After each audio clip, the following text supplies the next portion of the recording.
വിലാപത്തെ നൃത്തമാക്കുന്നു. I have turned your sorrow into happiness. സങ്കീർത്തനം 30:11 വാക്യമാണിത്. വളരെ പ്രധാനപ്പെട്ട ഒരു അനുഭവമാണ്. ജീവിതത്തിലെ കഷ്ടങ്ങളും ഭാരങ്ങളും പ്രയാസങ്ങളും വരുമ്പം നമുക്കെല്ലാം നിരാശ വരും. നമ്മൾ വചനമൊക്കെ പഠിച്ചവരായിരിക്കാം, വചനം ചിലപ്പം പ്രസംഗിക്കുന്നവരായിരിക്കാം, മറ്റുള്ളവരെ ദൈവത്തിലേക്ക് കൊണ്ടുവരുന്നവരായിരിക്കാം. അങ്ങനെയൊക്കെ നടന്നാലും ചില സന്ദർഭങ്ങൾ നമ്മൾ ഉദ്ദേശിക്കാത്ത ഭാരങ്ങൾ വരുമ്പോൾ ദൈവത്തിൽ നിന്ന് അകന്നു പോകാൻ സാധ്യതയുണ്ട്. അപ്പോൾ നമ്മൾ ചോദ്യം ചെയ്യും ദൈവത്തോട്, ഇങ്ങനെ എന്തുകൊണ്ട് എനിക്കിത് സംഭവിച്ചു, എന്താണ് ദൈവം? അത് എല്ലാവരുടെയും ജീവിതത്തിലുണ്ട് കേട്ടോ.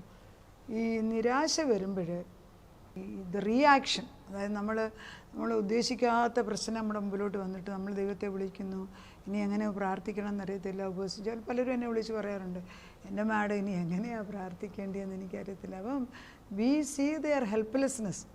നമുക്ക് വിചാരിച്ച ഏതായാലും ഈ പ്രശ്നം ഒന്നും പരിഹരിക്കാനൊക്കത്തില്ല. നമ്മൾ അന്നേരം മനസ്സിലാക്കേണ്ടത് ഈ ഹെൽപ്ലെസ്നെസ് സ്റ്റേജ് വരുമ്പോൾ ഹോപ്പില്ല, പ്രത്യാശയില്ലാത്തവരാകും. അതൊരു ഡേഞ്ചറസ് സിറ്റുവേഷനാണ്. നിരാശ ഒരു സ്പിരിറ്റാണ്. അതായത് ഹോപ്പ്ലെസ്നെസ് ഒരു ദുഷ്ടപിശാചിൻ്റെ ജോലിയാണ്. അത് ഡയറക്റ്റായിട്ട് ഹിറ്റ് ചെയ്യണം അവന്, അല്ലെങ്കിൽ അത് നമ്മുടെ ചെറുപ്പക്കാരെയാണ് കൂടുതൽ എഫക്റ്റ് ചെയ്യുന്നത്. അപ്പോൾ പിന്നെ അവരിങ്ങനെ ഫ്രീസ് ചെയ്തങ്ങ് നിന്ന് പോകും. ഒന്നുകിൽ ഒരു ഫ്രീസ് ചെയ്ത് നിന്നിട്ട് അവരുടെ ബുദ്ധി മന്ദിക്കും, ബുദ്ധി പ്രവർത്തിക്കത്തില്ല, പിന്നെ അവർ അബ്നോർമലാകും. 2, ദേ ഗിവ് അപ്പ്. ഇനി അങ്ങോട്ട് മുൻപോട്ട് പോകാൻ വയ്യ, ദേ ഗിവ് അപ്പ്. അത് പലപ്പോഴും ഇപ്പോഴത്തെ ചെറുപ്പക്കാരിലുള്ള ഒരു സത്യമാണ്. പഠിക്കാൻ മിടുക്കരായിട്ടുള്ള പിള്ളേരായിരിക്കും, പെട്ടെന്ന് ഗിവ് അപ്പ് ചെയ്യും. അപ്പോൾ നമ്മൾ കണ്ടില്ലേ, ഒരു ഡോക്ടർ 70 വയസ്സിൽ കൂടുതൽ പ്രായമുള്ള ഒരാൾ, കിഡ്നി ട്രാൻസ്പ്ലാന്റ് ചെയ്ത ഒരാൾ, കൈക്ക് ഫ്ലെക്സിബിലിറ്റി കുറഞ്ഞെന്നും പറഞ്ഞ് സൂയിസൈഡ് ചെയ്തത്. You see, it can happen to anybody. അപ്പോൾ നിരാശയുടെ spirit, how did it lodge inside you, inside your children, inside your husband? ആ ഒരു സ്പിരിറ്റിനെ നമ്മൾ ടാർഗറ്റ് ചെയ്യണം. അത് ടാർഗറ്റ് ചെയ്യേണ്ടത് നിർബന്ധമാണ്. അപ്പോൾ നമ്മൾ ഈ പ്രാർത്ഥിക്കുന്ന, ആത്മാവിൽ പ്രാർത്ഥിക്കുന്നവർക്കറിയാം, നമ്മൾ വേറൊരാൾക്ക് വേണ്ടി പ്രാർത്ഥിക്കുക, അവർക്ക് നിരാശയാണെങ്കിൽ നമുക്ക് ഉടനെ തലയ്ക്ക് തോന്നും നമുക്ക് തലവൻ അനങ്ങൂല, നമുക്ക് തലയ്ക്കൊരു മന്ദത, നമുക്ക് ചിന്തിക്കാനൊക്കത്തില്ല. V R frozen. ആ സ്റ്റേജിൽ God is telling this is what the other person is going through. ഈ രഹസ്യത്തിലിരിക്കുന്ന പിശാച് പുറത്തോട്ട് വരുമ്പം we can easily tackle it. അന്നേരമാണ് വചനം എടുക്കുന്നത്. വചനമാകുന്ന വാളെടുത്ത്, അല്ലെങ്കിൽ വചനത്തിൻ്റെ ആ ഇരുവാഴ്ത്തലയുള്ള വാളെടുത്തിട്ട് ദുഷ്ടനെ പുറത്തിറക്കി, അകത്തല്ല, കർത്താവ് എപ്പോഴും ചോദിക്കും, ഞാൻ അകത്തിട്ടവനെ കൊല്ലണോ അതോ പുറത്തെടുത്ത് മാറ്റി കൊല്ലണോ? ഇത് ചോദിക്കാറുണ്ട് കർത്താവ്. അകത്തിട്ടും എല്ലാം പറയല്ലേ, ബിക്കോസ് അത് നമ്മളെ നാറ്റിക്കും. സോ ഇവനെ പുറത്തെടുത്ത് മാറ്റി, നിരാശയുടെ സ്പിരിറ്റിനെ പുറത്തെടുത്ത് മാറ്റി വെട്ടി തീക്കകത്തിടണം, തീ കുണ്ടത്തിനകത്തിടണം. അതൊരു ഡെലിവറൻസാണ്. അത് ചെയ്യുന്നവർക്കറിയാം എങ്ങനെയാണ് അത് ചെയ്യുന്നതെന്ന്. അപ്പോൾ ഞാൻ പലപ്പോഴും പ്രാർത്ഥിക്കുമ്പോൾ ഈ നിരാശയുടെ സ്പിരിറ്റ് ഉള്ളവരെ കാണുമ്പം നമ്മുടെ കൂടെ പ്രാർത്ഥിക്കുന്നവർക്ക് ആ സ്പിരിറ്റിൻ്റെ മാനിഫെസ്റ്റേഷൻസ് വരും. അതായത് പ്രാർത്ഥിക്കുന്നത് നമുക്ക് വരും, അല്ലെങ്കിൽ നമ്മുടെ കൂടെ നിന്ന് പ്രാർത്ഥിക്കുന്നവർക്ക് ഉടനെ ആ ഇഷ്യൂവിനെയാണ് പിന്നെ ടാക്കിൾ ചെയ്യേണ്ടത്.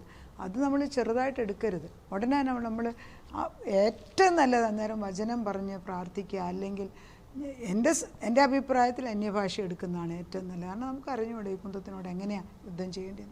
അപ്പോഴാണ് അന്യഭാഷയുടെ പ്രവർത്തനം. ഇത് ഡെലിവറൻസ് മിനിസ്ട്രിയിലാണ് ഇത് വരുന്നത്. അപ്പോൾ നമ്മൾ അന്യഭാഷ ഉള്ളവർക്ക്, അന്യഭാഷ ഉള്ളതെന്ന് പറഞ്ഞാൽ എല്ലാവർക്കും അന്യഭാഷ വരം ദൈവം തന്നിട്ടുണ്ട്. ദൈവത്തിൻ്റെ ഭാഷ സംസാരിക്കുന്ന ഒരു ഭാഗ്യവതിയാണ്. അതൊരു സ്വർഗീയ ഭാഷയാണ്. ആ ഭാഷ ഒരാൾക്കുള്ളത് വേറൊരു ഭാഷയാണ്, വ്യത്യാസമുണ്ട്. നമ്മൾ വേറൊരാളെ ഇമിറ്റേറ്റ് ചെയ്തിട്ട് കാര്യമില്ല. കൈയുടെ ഫിംഗർ പ്രിൻറ്റ്സ് പോലെ തന്നെ എല്ലാവർക്കും ഭാഷ വ്യത്യാസമുണ്ട്. അതൊരു 5 മിനിറ്റ് 10 മിനിറ്റ് പ്രാർത്ഥിച്ച് കഴിയുമ്പോൾ നമുക്കറിയാം പരിശുദ്ധാത്മാവ് എവിടെയോ ഇത് ടാർഗറ്റ് ചെയ്യുന്നതായിട്ട്. നമുക്കറിഞ്ഞുകൂടാ, പക്ഷേ പരിശുദ്ധാത്മാവിനറിയാം. കുറേ പ്രാർത്ഥിച്ച് കഴിയുമ്പോൾ നമുക്ക് തന്നെ ആത്മാവ് തോന്നിക്കും ദാറ്റ് ഈസ് ഡൺ. അന്നേരമാണ് ഈ വചനം പറയുന്നത്, കർത്താവ് പറയുന്നത്, വിലാപത്തെ മാറ്റി നൃത്തമാക്കി എൻ്റെ രട്ട് നീ അഴിച്ച് നിനക്ക് സന്തോഷം എടുപ്പിക്കും. ഇത് നമ്മൾ ഈ സമയത്ത് ടാക്കിൾ ചെയ്യുന്നില്ല എങ്കിൽ തീർത്തും ആ വ്യക്തിക്ക് ഭ്രാന്ത് വരും. ഒന്ന്, അല്ലെങ്കിൽ അവർ സാഹസ്യം എന്തെങ്കിലും ചെയ്യും, അല്ലെങ്കിൽ അവർ ഗിവപ്പ് ചെയ്തിട്ട് വെറും ഒരു വെജിറ്റബിളായിട്ട് ജീവിക്കും. ഇതെല്ലാം വരുത്തുന്നത് ഈ ദുരാത്മാവാണ്.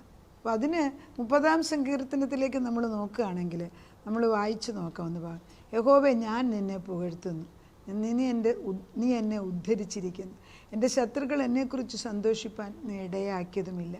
എൻ്റെ ദൈവമായ യഹോവേ, ഞാൻ നിന്നോട് നിലവിളിച്ചു. ആരോടാ? ദൈവത്തോട്. നീ എന്നെ സൗഖ്യമാക്കി. ഇപ്പം ഇത് ദാവീദ് വിടുതൽ കിട്ടിക്കഴിഞ്ഞിട്ടാണ് പറയുന്നതെങ്കിലും ഇത് പരിശുദ്ധാത്മാവ് എന്നോട് പറഞ്ഞ ഒരു വാക്യമാണ്.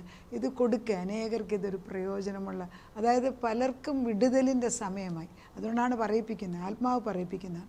യഹോവേ, നീ എന്നെ സൗഖ്യമാക്കുന്നു, നീ എൻ്റെ പ്രാണനെ പാതാളത്തിൽ നിന്ന്. അതാണ് ഈ നിരാശയുടെ സ്പിരിറ്റ് എന്ന് പറയുന്നത്, പാതാളത്തിൻ്റെ സ്പിരിറ്റാണ്. അവിടെ വെട്ടമില്ല, അവിടെ ഹോപ്പില്ല, പ്രത്യാശയില്ല. അവിടെയാണ് റോമർക്ക് എഴുതിയ ലേഖനം 5:5 പറയും, നിങ്ങൾ പ്രത്യാശയില്ലാത്തവരായി പോകരുത്. കർത്താവിൻ്റെ സ്നേഹം പരിശുദ്ധാത്മാവിൽ നിങ്ങളുടെ ഹൃദയത്തിലേക്ക് നിറയ്ക്കാൻ റോമർക്ക് എഴുതി 5:5 അയച്ചു കൊടുക്കണം. ഉടനെ വചനം അതെടുത്ത് വായിക്കണം ഉടനെ. അമ്മയും അപ്പന്, അതെനിക്ക് ആരും എന്നെ സഹായിക്കാനില്ല. ഉടനെ പറയുന്നു, സങ്കീർത്തനം പറയുന്നു, അമ്മയും അപ്പനും നിന്നെ മറന്നാലും യഹോവ എന്നെ മറക്കൂല. ഈ വചനങ്ങൾ ഒന്നിൻ്റെ പുറകെ ഇങ്ങനെ നമ്മളങ്ങോട്ട് പറയുമ്പം ഏത് വചനം കൊണ്ടാണ് ഈ താക്കോലിട്ട് ഈ ഡോർ തുറക്കുന്നതെന്ന് അറിയത്തില്ല. പക്ഷെ ഒരെണ്ണം തുറക്കും, കർത്താവിൻ്റെ ആത്മാവല്ലേ. ഇത് ഞാൻ ഈ അടുത്തിടെ ഒരു അനുഭവത്തിൽ ഒരു കാര്യത്തിന് ഞാൻ പ്രാർത്ഥിച്ചുകൊണ്ടിരിക്കുമ്പോൾ പല വചനങ്ങൾ നമ്മളിങ്ങനെ പറഞ്ഞുകൊണ്ടിരിക്കും, പക്ഷെ നമുക്കറിയത്തില്ല. പക്ഷെ ഒരു വചനം നമ്മൾ എടുക്കുമ്പോൾ ആ വചനം താക്കോലാണ്, അതവരെടുത്ത് തുറക്കുന്നത് നമ്മൾ കാണും. പിന്നെ അവർ വേറെ തലത്തിലാണ്. അപ്പോൾ ഈ ആത്മീയ തലത്തിൽ നിൽക്കുന്നവർക്ക് അന്ധകാരശക്തിയെ അടിച്ചു മാറ്റണമെങ്കിൽ വചനമാകുന്ന താക്കോല് തന്നെ ഉപയോഗിച്ചേ പറ്റത്തുള്ളൂ. എന്നിട്ട് അവൻ പറയുന്നത് എന്താണ്?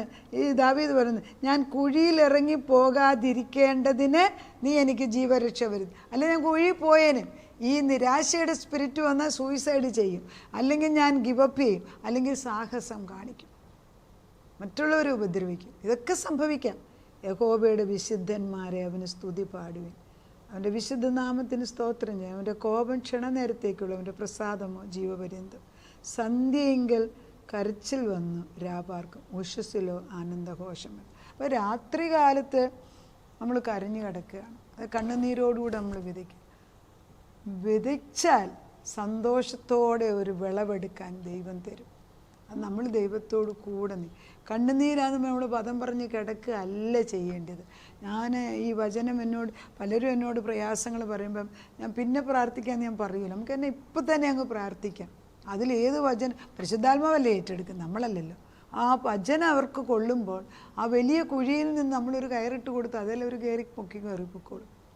ബാക്കി അടുത്ത പടി വേറൊരാളെ കൊണ്ടായിരിക്കും ചെയ്യിപ്പിക്കുന്നത്. പക്ഷെ ഒരിക്കലും പിന്നെ പ്രാർത്ഥിക്കാമെന്ന് പറഞ്ഞ് മാറ്റരുത്. അവർക്ക് അന്നേരമാണ് അത് ആവശ്യം. ഹോളി സ്പിരിറ്റ് അത് ഡയറക്റ്റ് ചെയ്യും. പലപ്പോഴും ഈ പ്രാർത്ഥനാ റിക്വസ്റ്റുകൾ ഞങ്ങളുടെ ഗ്രൂപ്പിനോട് പറയുന്നത്, എടുക്കുന്ന വേറൊരാളെങ്കിലും വൈകിട്ട് രാത്രി 9 തൊട്ട് 12 വരെ നമ്മൾ ഈ പ്രാർത്ഥനാ റിക്വസ്റ്റുകൾ പ്രത്യേകം എടുത്ത് പ്രാർത്ഥിച്ച് എന്നിട്ട് അവരോടൊക്കെ നമുക്ക് വചനം കൊടുക്കും. പക്ഷെ നമ്മളത് വെച്ച് പുറകിൽ പ്രാർത്ഥിക്കും. അപ്പോൾ കർത്താവ് എഴുന്നള്ളി വന്നിട്ട് തൻ്റെ സ്വർണ്ണ ലിപിയിൽ സ്വർണ്ണ പെൻസിൽ കൊണ്ട് പേന കൊണ്ട് അത് എഴുതിക്കൊണ്ട് പോകുന്നത് കാണാറുണ്ട്. ദൈവം ഒരു പ്രാർത്ഥനയും ലഘുവായിട്ട് എടുക്കുന്നില്ല, മനസ്സിലാക്കുക. ഞാൻ ഒരു നാളും കുലുങ്ങിപ്പോയില്ലെന്ന് എൻ്റെ സുഖകാലത്ത് ഞാൻ പറഞ്ഞു. യഹോവേ, നിൻ്റെ പ്രസാദത്താൽ നീ എൻ്റെ പർവ്വതത്തെ ഉറച്ചു നിൽക്കുമാറാക്കി, നീ നിൻ്റെ മുഖത്തെ മറച്ചു, ഞാൻ ഭ്രമിച്ചുപോയി. ശരിയല്ലേ? ദൈവത്തിൻ്റെ മുഖമൊന്നും അങ്ങനെ ഉണ്ടാകാതിരിക്കട്ടെ എന്ന് ഞാൻ പ്രാർത്ഥിക്കുന്നു. നമ്മുടെ ദൈവത്തിൻ്റെ മുഖം ഒന്ന് മറച്ചാൽ നമ്മളില്ല. പുത്രൻ്റെ മുഖം കരയുന്നത് കണ്ടിട്ട് പിതാവാൻ ദൈവം ആ മുഖം മറച്ചെന്നാണ് പറയുന്നത്. കാരണം മനുഷ്യൻ്റെ പാപം മുഴുവൻ ഏറ്റെടുക്കും. അന്നേരമാണ് യേശുക്രിസ്തു പോലെ ഏലി ഏലി ലമാ സബക്താനി എന്നാണ്, ദൈവമേ നീ എന്നെ, പിതാവേ നീ എന്നെ കൈവിട്ടതെന്ത്. ആ ഒരു പെയിൻ അൺബെയറബിളാണ്. അത് നമുക്കത് ഡിസ്ക്രൈബ് ചെയ്യാനൊക്കത്തില്ല. പാപം മൂലം മനുഷ്യൻ നശിക്കുന്നതിൻ്റെ വേദന നമ്മൾ അറിഞ്ഞിട്ടില്ല, നമുക്ക് അറിഞ്ഞുകൂടാ. എന്നാൽ നമ്മൾ ഈ പാപത്തിൽ കിടക്കുന്നവർക്ക് ഇതിനെക്കുറിച്ച് അറിയത്തില്ല. പാപമില്ലാത്തൊരു വ്യക്തി നോക്കുമ്പോഴാണ് ഈ വിശുദ്ധനായ ദൈവം, ശുദ്ധിയിൽ അതായത് ഹോളി ആയിട്ടിരിക്കുന്ന ദൈവം നമ്മുടെ പാപത്തെ വെറുക്കുന്നെന്ന് പറയുന്നതിൻ്റെ റീസൺ എത്രമാത്രം നമ്മളെ മാറുകയാണ്. നമ്മളെ മാറ്റുകയാണ്, ദൈവത്തിൻ്റെ രൂപത്തിൽ നമ്മളെ മാറ്റി വിരൂപമാക്കുകയാണ്. അത് ദൈവത്തിന് സഹിക്കത്തില്ല. യഹോവ, ഞാൻ നിന്നോട് നിലവിളിച്ച് യഹോവയോട് ഞാൻ യാചിച്ചു. ഞാൻ കുഴിയിലിറങ്ങിപ്പോയാൽ എൻ്റെ രക്തം കൊണ്ട് എന്ത് ലാഭമുണ്ട്? ധൂളി നിന്നെ സ്തുതിക്കുമോ? അത് നിൻ്റെ സത്യത്തെ പ്രസ്താവിക്കുക. അത് മനസ്സിലാക്കണം. നമ്മൾ ഇപ്പോൾ കഷ്ടകാലത്ത് നശിച്ചു പോയാൽ ദൈവത്തെ സ്തുതിക്കാനൊക്കാതെ വരും. അത് ദൈവത്തിന് നഷ്ടമാണെന്ന് ഓർപ്പിക്കുകയാണ്. ഞാനൊരു പൊടിയാണല്ലേ, മനുഷ്യനാണ്, പക്ഷേ എനിക്ക് വിടുതൽ തന്നില്ലെങ്കിൽ നിന്നെ ആര് സ്തുതിക്കും? യഹോവയെ കേൾക്കണമേ, എന്നോട് കരുണയുണ്ടാണ്. യഹോവേ, എൻ്റെ രക്ഷകനായിരിക്കണമേ. നീ എൻ്റെ വിലാപത്തെ എനിക്ക് നൃത്തമാക്കി തീർത്തു. എൻ്റെ രട്ട് നീ അഴിച്ച് എന്നെ സന്തോഷം ഉടുപ്പിച്ചിരിക്കും. ഞാൻ മൗനമായിരിക്കാതെ നിനക്ക് സ്തുതി പാടേണ്ടതിന് തന്നെ. എൻ്റെ ദൈവമായ യഹോവേ, ഞാൻ എന്നേക്കും നിനക്ക് സ്തോത്രം ചെയ്യും. നിൻ്റെ വിലാപത്തെ എനിക്ക് നൃത്തം, നീ എൻ്റെ വിലാപത്തെ. ഈ ഒരു വാക്യം ഞാൻ പലർക്കും എന്നെക്കൊണ്ട് ദൈവം കൊടുത്തിട്ടുണ്ട്. രട്ടുമാറ്റി ഉത്സവവസ്ത്രം, നീതിവസ്ത്രം ഉടുപ്പിക്കാൻ അനേക പ്രയാസത്തിലിരിക്കുന്ന സ്ത്രീകൾക്ക് ഈ വചനം ഞാൻ കൊടുത്തിട്ട് അവരുടെ ജീവിതം മാറ്റിമറി. ഞാനല്ല പറയുന്നത്, പരിശുദ്ധാത്മാ പറയുന്നത് പറഞ്ഞു കൊടുക്കുകയാണ്. അത് തന്നെ ആർക്കൊക്കെയോ ദൂതായിട്ട് കടന്നു വരുന്നു.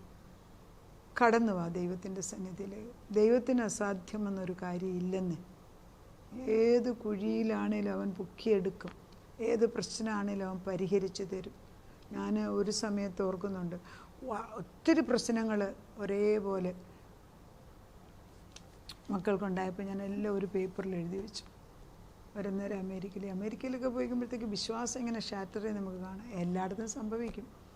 അപ്പോൾ ഞാൻ അവയെല്ലാം കൂടെ എഴുതി വെച്ചിട്ട് ഞാൻ എല്ലാ ദിവസവും കൈ വെച്ച് പ്രാർത്ഥിക്കും. എന്നിട്ട് എൻ്റെ പ്രയർ ഗ്രൂപ്പിന് ഞാൻ കൊടുത്തിട്ട്, ഇത് വായിക്കുക പോലും വേണ്ട, ജസ്റ്റ് കൈവച്ച് പ്രാർത്ഥിച്ചാൽ മതി എന്ന് പറഞ്ഞു. അവരങ്ങനെ ചെയ്തു. കാലക്രമേണ എല്ലാം ദൈവം പരിഹരിച്ചു തന്നു. അപ്പം നമുക്ക് ഈ ദൈവം നമ്മളോട് പറയാണ്, ഞാൻ നിൻ്റെ വിലാപത്തെ നൃത്തമാക്കും, നിൻ്റെ രട്ടഴിച്ച് ഞാൻ നിനക്ക് സന്തോഷം തന്നിരിക്കും. വാങ്ങിച്ചെടുക്കുവേൻ. അതിപരിശുദ്ധനായ ദൈവം ഞങ്ങളുടെ വിലാപത്തെ മാറ്റാൻ അതിന് കഴിവുള്ളവനായ നീയല്ലേ പറഞ്ഞത്, രട്ടുമാറ്റി ഉത്സവവസ്ത്രം തരാമെന്ന്. അപ്പച്ചന് അതിന് കഴിവുണ്ടായിട്ടല്ലേ അത് പറഞ്ഞത്, ചുമ്മാ അത് പറയല്ലോ. വാക്ക് പറഞ്ഞാൽ വാക്ക് മാറാത്ത ദൈവം, വ്യാജ്യം പറയാത്ത ദൈവം, ഒരു വാക്ക് പറഞ്ഞാൽ അത് പ്രവർത്തിക്കുന്ന ദൈവം, പൂർത്തിയാക്കുന്നിടം വരെ അതിൻ്റെ പുറകെ നിന്ന് പ്രവർത്തിപ്പിച്ചെടുക്കുന്ന ദൈവം. എൻ്റെ പിതാവാകിയാൽ ഞാൻ നിന്നെ സ്തോത്രം ചെയ്യും. പിതാപുത്ര പരിശുദ്ധാത്മ ഒരുപോലെ നിന്ന്